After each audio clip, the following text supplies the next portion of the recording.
Hey, good afternoon, good evening, good morning, SPC-209, whatever time you're consuming this little artifact of academic media. I am once again Vic McInnes, your interpersonal communications instructor, coming to you live on tape from the lovely campus of Aiken Technical College here in the heart of the greater Graniteville, South Carolina metro area. Remember, Aiken Technical College, your number one choice for higher education in Aiken County. Hey, SPC-209, we're moving on today to Chapter 3. I'm going to make this quick. You may be able to hear. I have a little something with the throat going on. It's not COVID. Everybody relax. But I want to get through this as quickly as possible. Today we're going to be talking about language. Okay? Chapter 3 is all about language. I forget what they call it in the book, but it's about language. Okay? First thing we want to do is start off with a definition. Language is any formal system of gestures, signs, sounds, and symbols used or conceived as a means of communicating thought. Let's break that down real quick. If you didn't get it the first time, we're about to go through it point for point. First of all, number one, language is a formal system.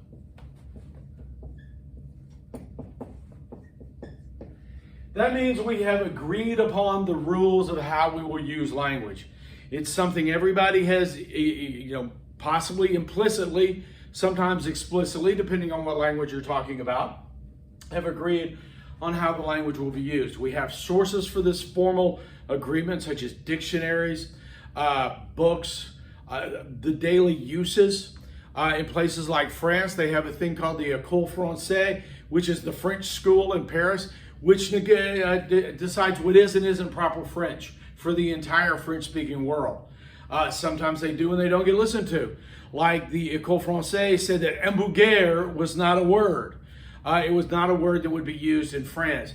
But with the explosion of McDonald's and every other one, hamburger, or hamburger as the French pronounce it, became a word. And that became a part of the formal system.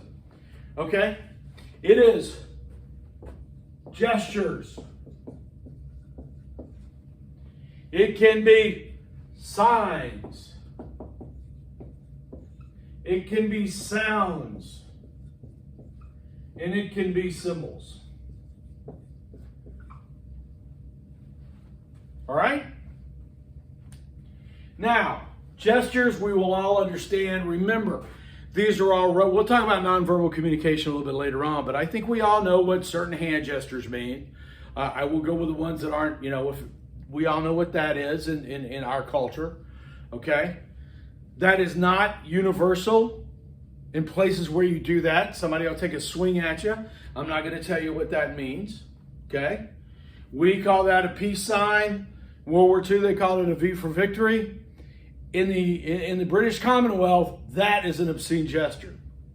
And I'll talk to you about that a little bit later on. So it's gestures, it's signs, okay? And the easiest example of that is American Sign Language. That's not a gesture per se. It is a sign where there is a referent and a sign that goes with it. There are sounds, and not only the sounds that we make when we speak, but also the sounds that, like an ambulance has a siren. That is a sound used to communicate a thought. Get the hell out of the way, okay? And then there are symbols. These are symbols. Letters constructed together to make words communicate. That's part of language. And I didn't expect that my talk was going to affect my throat this bad. But I don't have COVID. All right? The only symptom I got is my voice sounds weird to me. Okay, and then finally, the last part of it is to communicate thought. Now, we're going to go over exactly why we communicate, with the four basic reasons we communicate a little bit later on. But basically, language is a formal system of gestures, signs, sounds, and symbols that we use to communicate thought. Okay? And by formal system, if you guys have not been in a situation where language was completely alien to you, where you've been in a foreign country, or even neighborhoods in the United States where English is not spoken hardly at all, and you don't speak the language they're speaking in, you don't understand that formal system, so all of this is negated. Okay? So language is a formal system of gestures, signs, sounds, and symbols used or conceived as a means of communicating thought. Now, how we use language communicates who we are. The first indication that a lot of people will have, and when they begin to build their impressions of us, is the language we use, even if we don't have that intention. Okay? Even if we don't have that intention, the language we use is going to give people an impression on a lot of things, like our level of education, how much thought we're putting into it, our emotional state. All right? All of that is bound up in our language. I need you to remember one key thing.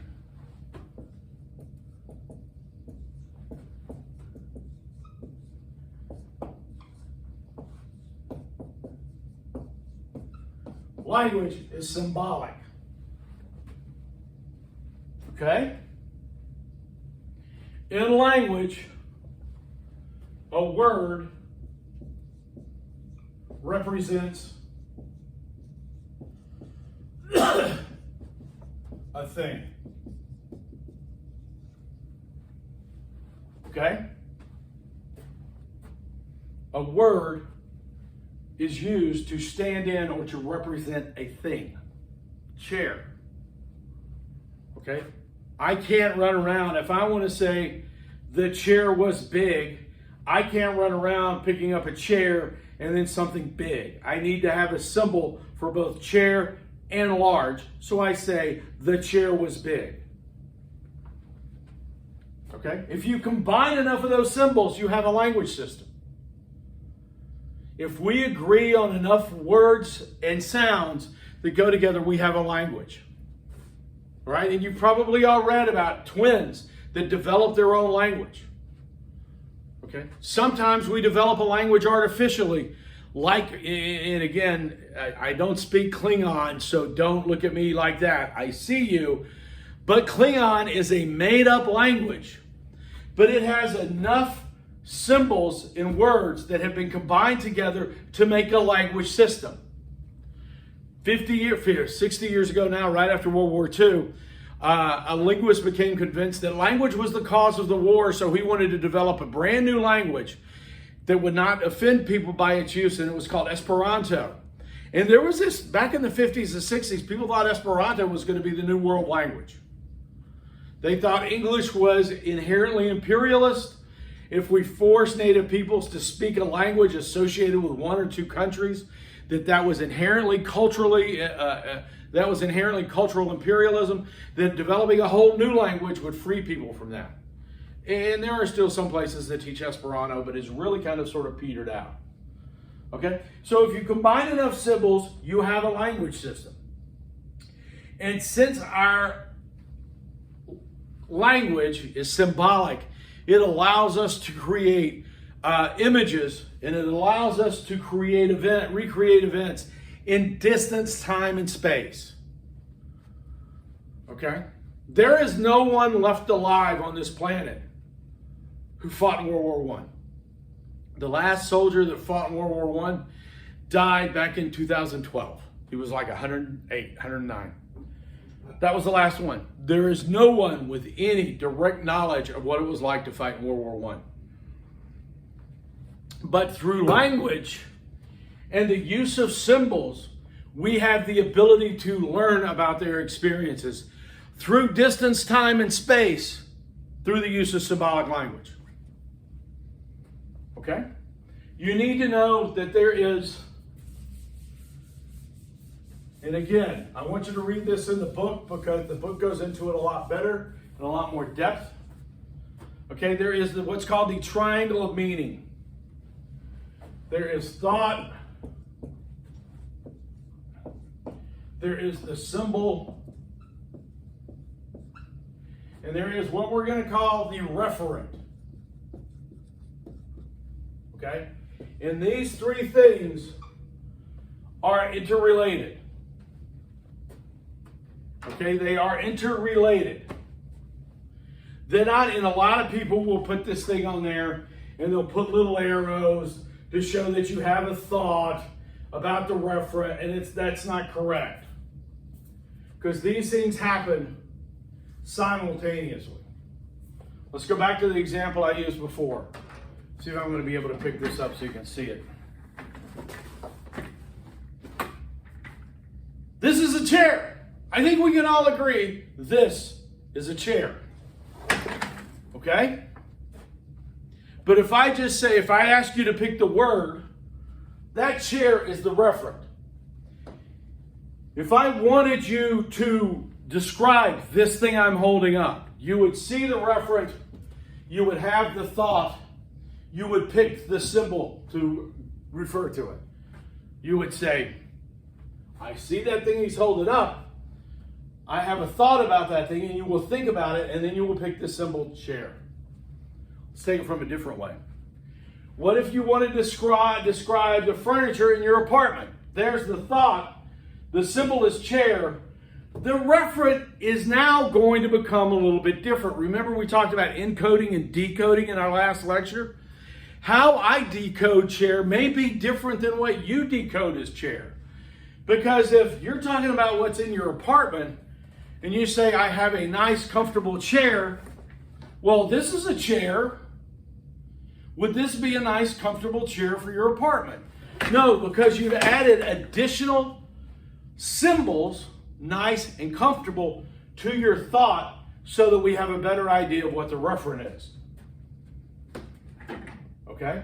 Just because of one of the great complexities and one of the things that we need to be very aware of in using language, and we're going to talk about this in just a second, is your language needs to be precise so that you're sure you're communicating that which you want to.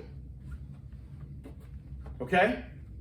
So in the triangle of meaning, and it is also possible to have a symbol and come up with a thought, and then imagine, and again, when I say, hey, I've got a chair in my apartment, you're getting the symbol first, the thought second, and then you're probably bringing up a picture of the referent third. Okay? So, pause if you need to copy that down if you haven't already. Thought, symbol, reference, also in your textbook, which again is online because I'm a nice guy and you don't need to spend money on it. So let's talk about language. First thing we want to talk about is we want to talk about meaning. Meaning. Now, meaning is the understanding a specific person has of anything in their environment. Key word there.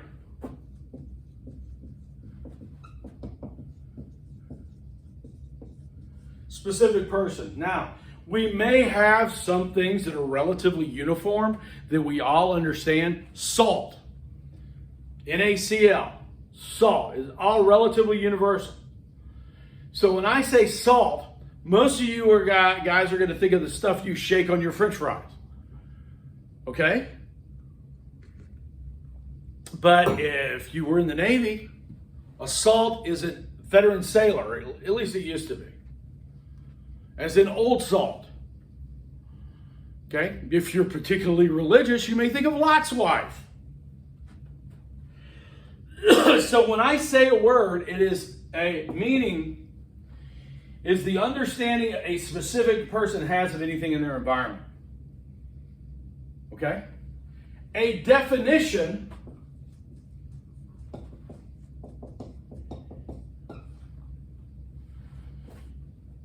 is an agreed upon meaning for a specific, okay? For a specific symbol. Definition is an agreed upon meaning for a specific symbol. So if I wanted to call this Bobo and nobody else called it Bobo, I would look like an idiot because I was not using the agreed upon meaning for a specific symbol. But that being said, if I'm in France, okay, here we go. This is better. I don't know what the word for marker in French is, but I do know this is a pen. It's a stylo. If I'm in France and I call this a pen, they're going to look at me like I've lost my mind. Well, no, they're going to look at me like I'm an American. I've had that experience. Okay? All cultures agree upon the symbol on the specific meaning of symbols differently. And why do they call it a style? Why do they call this, instead of saying in France a pen, they say un stylo? Why do they do that? Well, because they've all agreed to. Because they do. That's how meaning is developed over time and in cultures. Now, there are two general meanings of words. One is the denotative, and one is the connotative. Okay? Now, the denotative meaning is a specific meaning associated with a word. We sometimes refer to the denotative meaning as the dictionary definition. All right, I'm going to give you a little hint on how to tell these two apart. Denotative, dictionary. Both start with D. Denotative is the dictionary definition, the formal definition, we might say. Connotative definition comes from culture or context. Context starts with a C. Connotative starts with a C. Connotative meaning is the idea suggested by or associated with a word. Okay? If I was to ask you for if I was to ask a physicist or anybody for a textbook definition of the word black, B-L-A-C-K, a physicist would say that black is the absence of all color. Okay? If I ask a politician what it is, he might say it's a specific voting block. But as we apply the word differently, as I showed there, it has different meanings. For a politician, black, it could refer to a group of voters. To a retail outlet manager, when we say Black Friday, we're referring to the Friday after Thanksgiving. The reason for that is because when you write a ledger in the old days, when we had ledgers, you wrote deficits in red and surpluses or profits in black. And so on the Friday after Thanksgiving is the first day of the Christmas shopping season, you would shift from the red ink to the black ink. So that's Black Friday. But now we've got Cyber Monday and all these other ones that mean the same thing. Okay?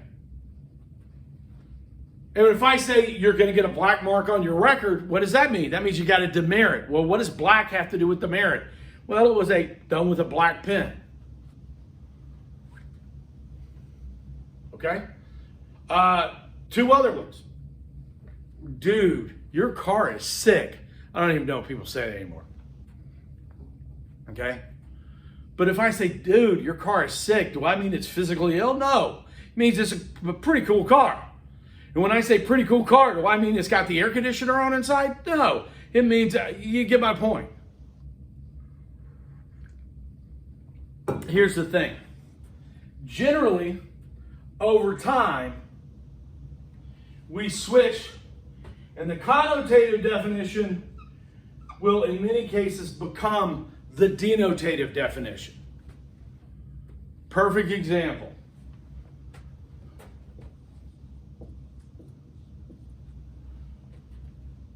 For centuries in English, you can go all the way back to Shakespeare, and gay meant happy, carefree, joyous.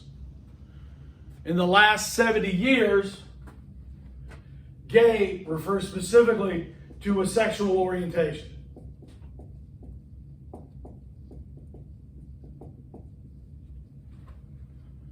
The denotative definition, if you look it up in the dictionary, of gay is going to say homosexual or referring to homosexuals. Okay? Period. So as we use the connotative definition, as we expand the context where that word is seen in association with a certain symbol or idea, that word becomes more accepted and it becomes the denotative definition. Now, sometimes that will fade. You guys have probably never used that word, groovy. I'm not even sure I spelled it right. Okay? I remember my father one time, my father, born in 1923, used the word groovy all the time for something that had grooves in it. I one time said, because I was a punk and I like to use hip slang with my dad, back then when I was a teenager, I just said, dude, the record is groovy. And this was a real record, a vinyl record.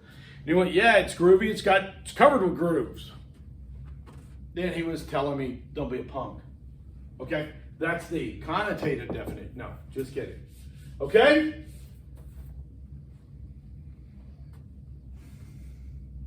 Now,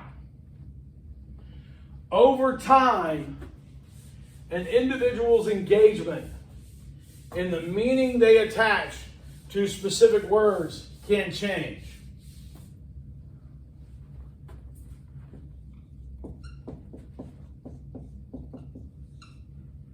Mother is a word that we all know, that we all use.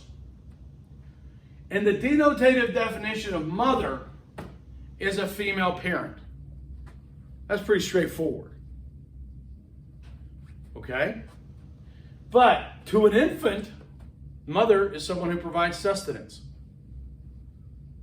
To a toddler, mother is someone who places boundaries and teaches, life lessons.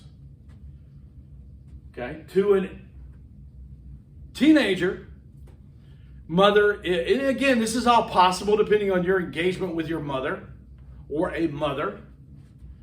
Mother is someone who reins you in, okay, while allowing you to grow. For an adult, the mother can be a source of emotional support. And finally, in the latter stages of life, mother can be a dependent. Okay? So words are not fixed. Symbols are not fixed. They change over time. But remember,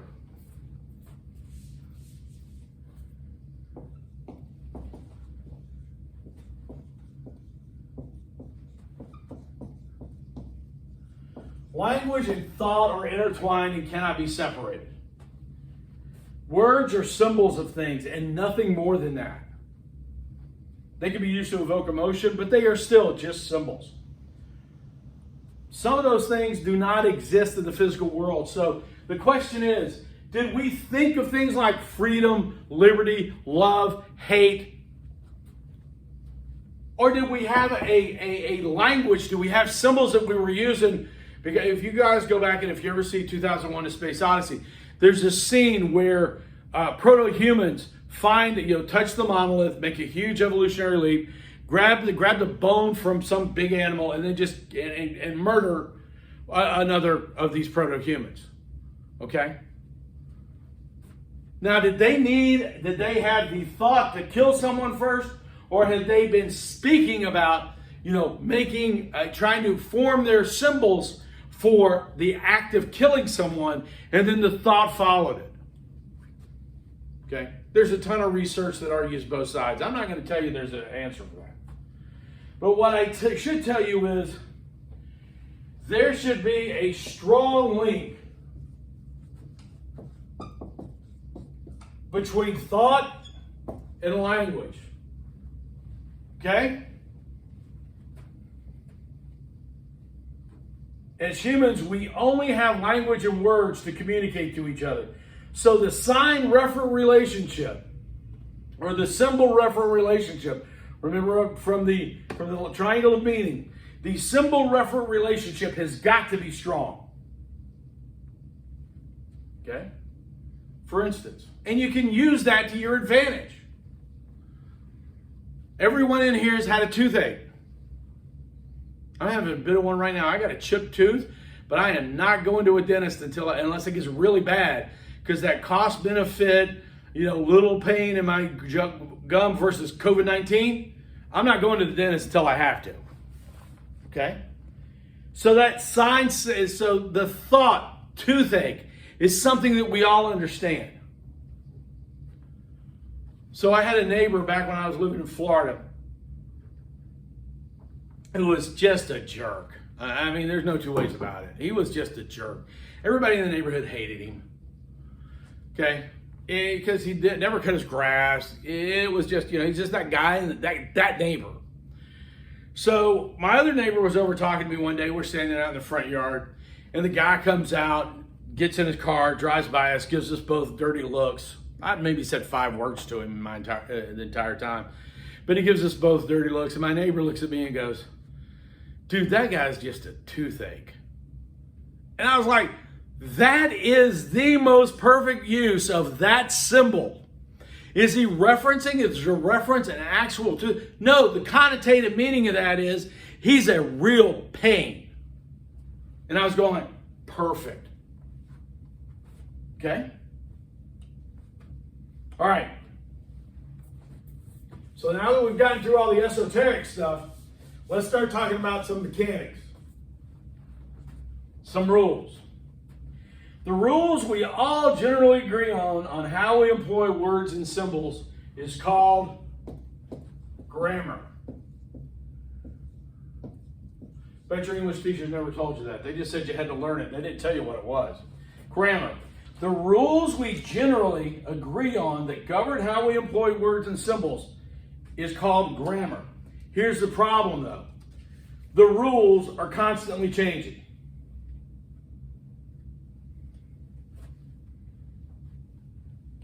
Okay? So for instance, the use of language, using language effectively to express feelings, it requires figurative language.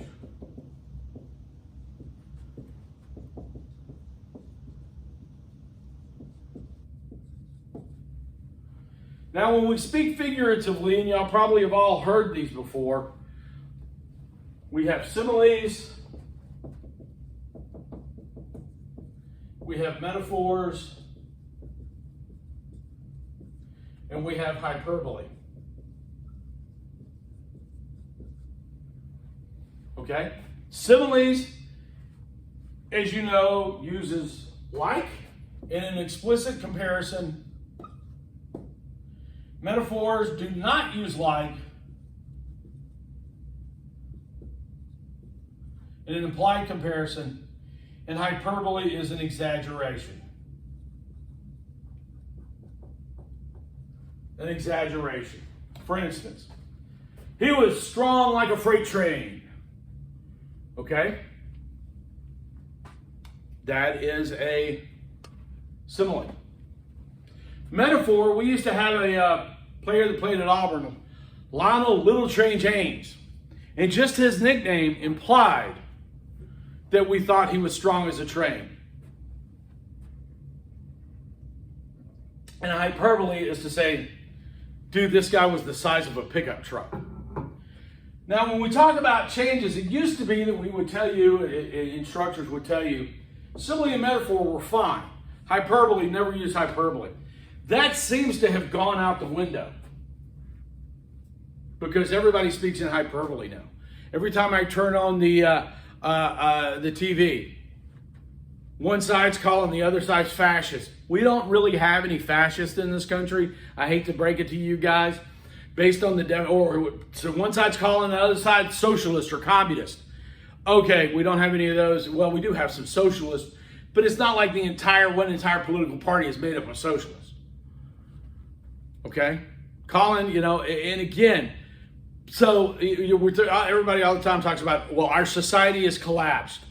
Really? I still get power. I still get water. I still have to go to my job. Okay, that's hyperbole. Be very careful because those rules are always changing. Okay, we use grammar and language to accomplish 4 things. Every time you speak, you're attempting to do one of 4 things. 1, you're attempting to make an observation.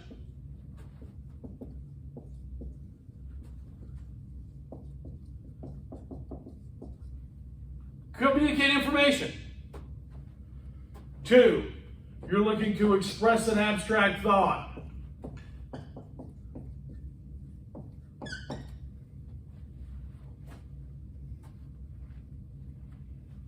Okay?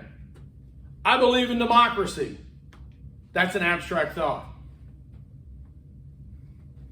were looking to communicate an emotion, something intangible.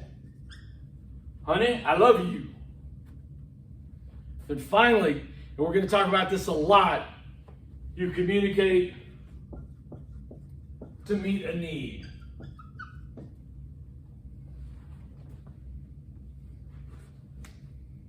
Okay?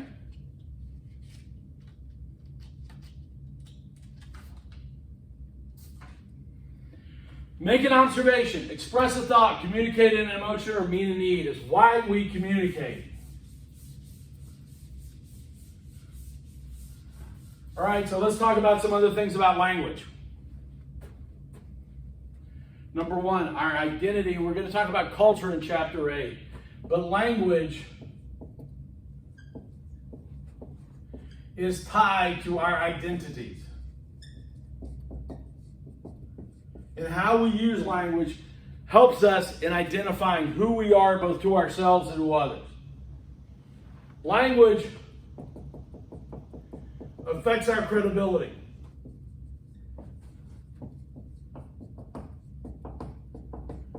So when I was deployed, when I was in Iraq and Afghanistan, I will tell you, if I got through 3 sentences without using the F word, it was unusual. And I was fairly mild for that environment. And I used to tell my guys who were rotating out and headed back to the States, listen, you need to understand the language you've been using here will not be accepted when you get back to the world. So you have to consciously take that language out of your system.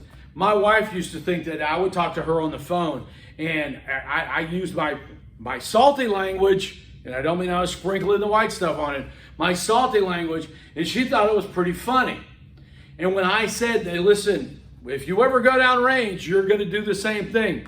Well, a couple of years after my last deployment, my wife went to Afghanistan for 4 months.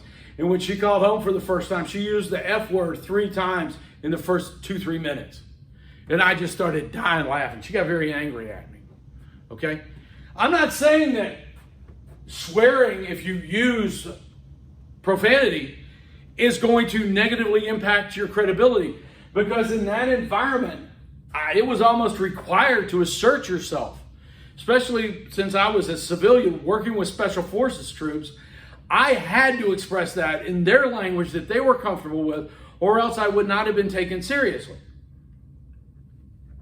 You can argue whether or not my analysis of that is correct, but that, based on my 30 years of experience, I thought it was. Okay? We use language as a means of control.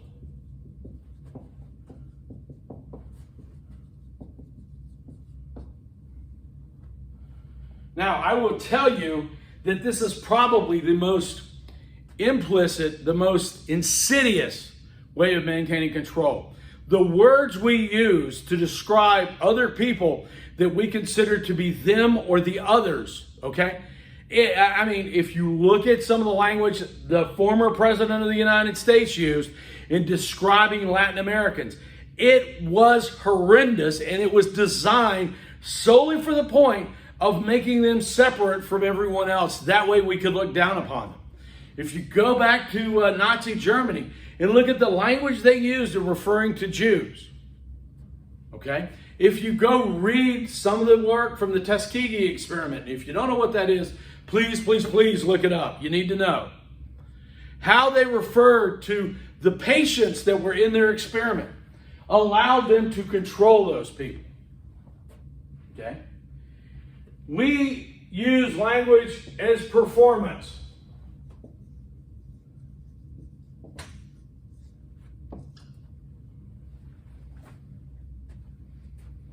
Language is designed to be seen. There's a lot of evidence that when we're conducting intrapersonal communication, yes, we speak to ourselves in our native language, or the language we are most comfortable with at that time. Okay, I know when I was speaking Arabic every day for 3 years, a lot of my thoughts suddenly turned into Arabic. It was really weird. But language is almost always used to be a performance to be done in public. Okay? But above all, language can be powerful.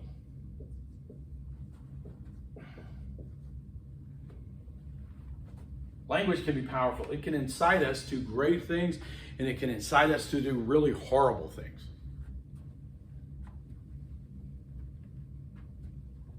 So, if language is powerful, we must focus on using language ethically. We must focus on using language ethically. First of all, be civil. Don't use polarizing language if you don't have to. Do not make every issue us and them. Be aware of swearing. Yes, you can use it, but be aware that people are going to have an interpretation of you. And if you swear just to offend them, is that being ethical? Okay. Be accountable for what you've said. If you say something stupid, own it. Okay. If you say something stupid and then come back and say, well, I never said that, people are going to have an additional layer of thoughts about you.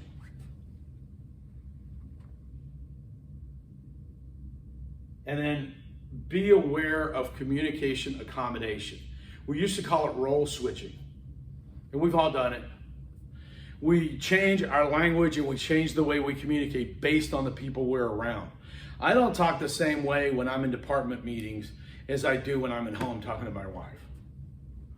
Okay, well, actually, it's a lot closer for me because I've gotten to a point in my life where it's very easy. But when I would go in and I'm sitting around with my team of 12 to, I managed teams that were anywhere from 12 to 80 people. And when I'm sitting around with, especially when it was a small team and we'd been working together for a long time, and then I would go into a briefing with a 4-star general, it was not the same. I would switch roles, okay? Realize that when you do that, if people see you in multiple roles, and if you use that and they think you're using that to manipulate people, they will make an accommodation. They will make an assumption about your ethics. Al Gore, who was Vice President of the United States, ran for president against George Bush in 2000. It used to be a joke that when he was in Washington, he would be like, oh, my name is Al Gore, and we need to talk today about global climate change and the effects of carbon dioxide emissions on the overall health of the planet. First thing we want to talk about, that was his DC voice. His Tennessee voice, which was his native state, he'd go, hoo dog, let me tell you about my coon dog. And people lost some respect for him when that became so blatantly obvious. Okay? Finally, let's talk about implied biases.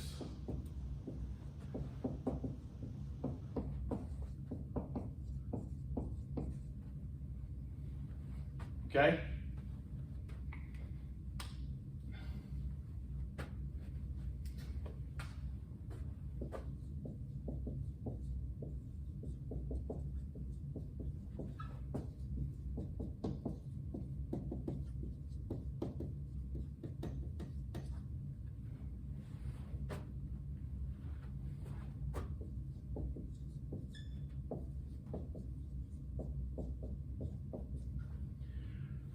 Race, gender, age, ability, and sexual orientation. Your language will tell people that you have biases. Okay? This is not political correctness. I'm just telling you how people are going to look at you.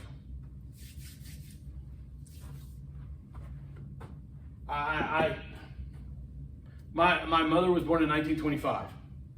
She died in 2015. There were some languages.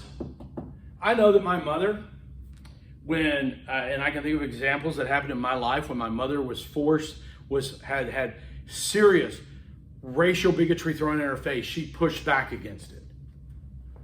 And there's a couple of instances I could tell you about where she put herself in a dangerous position in order to show support. I mean, she wasn't a civil rights marcher, but I remember her one time throwing her arms around two of the black kids I went to high school with when they were getting screamed at, when they were having racial epithets screamed at them. But my mother still used language that indicated to me, up to her death, that she had some racial biases. It was a product of her time. I'm not gonna say it was a good thing. Obviously not. She could have adapted. Okay, we all know people like that. How many times have y'all heard somebody in a professional environment refer to the women in the office as girls or gals? Hey, you gals, and yet they refer to men in the males in the group as men. All right, and I've heard people say, hey, we need the men and the girls to all go. Well, hold on a second. Why are you using that word girls? Sexual orientation, I had a British guy that worked with me when I was stationed in the United Kingdom, used the word poof when he referred to someone who was gay, which it seems like a funny word, but it is considered the same as other words we don't use in is not considered a real serious disparaging word. And he was finally called on it one day by one of the British Army soldiers that we were working with. He said, "Why, I'd really appreciate it if you don't use that word anymore." And this old guy, this salty old guy said, "What, do you know some poofs?" And he goes, "No, I am one."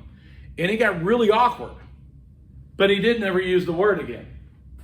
Age, and again, same thing with ability.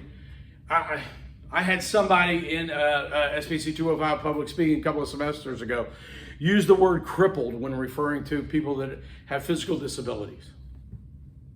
Big, huge writing on his rubric. Okay? These are things that are going to affect your interpersonal relationships and your interpersonal communication, so please be aware of it. Okay, that's it. Just remember the main thing from this lecture. I do not have the COVID. Okay? All right, that's chapter 3. I hope to post this lecture today, and then your discussion board will go up relatively soon after it. So please be aware of that. Same deadlines always apply. If you have any questions, you can contact me via email. If you want to set up a face-to-face, remember I will do that by Zoom or by appointment. Otherwise, everyone, we will see you soon. Stay safe and stay well.